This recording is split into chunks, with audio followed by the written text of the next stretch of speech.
حضرت موسیٰ واحد نبی تھا جس نے یہ دعویٰ کیا کہ میں اللہ سے گفتگو کرتا ہوں، اور اللہ نے اس کا لقب بھی کلیم اللہ دے دیا، اللہ سے باتیں کرنے والا، اللہ سے گفتگو کرنے والا۔ لاڈلا نبی تھا، پیار والا نبی تھا۔ خدا نے اس کی قوم کے لیے عرش سے کھانے بھجوائے تھے، منو سلوہ موسیٰ کی قوم کے لیے اترا تھا۔ اللہ نے بڑے لاڈ سے رکھا تھا حضرت موسیٰ کو۔ حضرت موسیٰ اللہ سے گفتگو کرتے تھے، اور وہ گفتگو جو ہوتی تھی وہ براہ راست نہیں ہوتی تھی۔ قرآن کہتا ہے کہ موسیٰ ایک شجر کے قریب جاتے تھے اور اس درخت سے اللہ بولتا تھا۔ اب ضروری نہیں ہوتا کہ بندہ 40-45 منٹ گفتگو کو پھیلائے پھر نتیجہ دے۔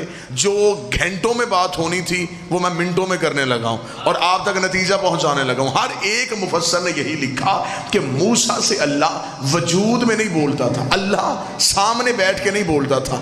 ایک درخت تھا جس سے آواز آتی تھی، موسیٰ کو پتہ چلتا تھا یہ آواز جو ہے یہ اللہ کی ہے، یہ اللہ اس درخت کے ذریعے بول رہا ہے۔ آواز آتی کہ ایک شجر تھا، حل عطا کا حدیث موسیٰ، خدا اگر تمہیں یاد نہیں وہ موسیٰ والی بات جب ہم موسیٰ سے شجر میں بولے تھے۔ جتنے بھی قرآن کے مفسر ہیں ان سب نے یہی لکھا اللہ بولتا تھا لیکن بولتا درخت سے تھا۔ اب کسی نے یہ نہیں لکھا کہ وہ درخت کس چیز کا تھا، وہ کیکر کا درخت تھا، وہ بیری کا درخت تھا، وہ انار کا درخت تھا، کیونکہ جس درخت سے اللہ بولتا ہے آج تو اس کے پتے کھانا بھی شفا ہے، کہ کیونکہ یہ ہے وہ درخت جس سے اللہ بولا تھا۔ سب نے یہی لکھا کوئی شجر تھا، یہ نہیں بتایا وہ شجر کون سا تھا۔ میری زمانہ طالب علمی سے لے کے میری ممبر کے دور تک میں خود حیران اور پریشان رہا کہ وہ کون سا شجر ہے جس سے اللہ بولتا تھا۔ کسی نے بھی نہیں لکھا کہ وہ شجر کس چیز کا تھا۔ جب میں نجف امیر المومنین کے روزے پہ گیا میں نے علی کی زرری پہ بوسہ دیا،